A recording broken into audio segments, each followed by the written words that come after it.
पार्थ पवार वादाच्या भोवऱ्यात अडकलेत. पाहुयात त्या संदर्भातल्या टॉप 9 बातम्या. पार्थ पवारांकडून 1800 कोटींच्या जागेची 300 कोटींमध्ये खरेदी. स्टॅम्प ड्युटी म्हणून केवळ 500 रुपये भरले.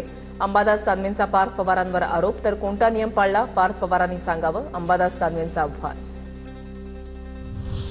जमीन व्यवहार प्रकरणाशी माझा दुरान्वय संबंध नाही. माझ्या नावाचा वापर करून चुकीचं काम होत असल्यास पाठिंबा नाही. मुख्यमंत्र्यांनी चौकशी करावी, त्यांना अधिकार. पार्थ पवारांवरील आरोपानंतर अजित पवारांची प्रतिक्रिया. कोणतेही चुकीचं काम किंवा घोटाळा केला नाही. अंबादास दानवेंच्या आरोपानंतर पार्थ पवार यांच्याकडून स्पष्टीकरण. तर अधिकची माहिती देण्यास पार्थ पवारांचा नकार.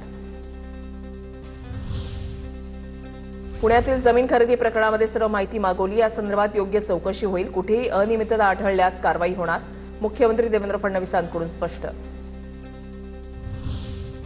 पार्थ पवारांवरच्या जमीन व्यवहारावर एकनाथ शिंदेंनी बोलणं टाळलं. एकनाथ शिंदेंनी माध्यमांचे माईक बाजूला केले. माझ्याकडे आताच फाईल आली, काही गौप्यस्फोट होईल. एकनाथ खडसेंचा दावा. खडसेंकडे कोणती फाईल आणि कोणता गौप्यस्फोट ते करणार याची चर्चा सुरू.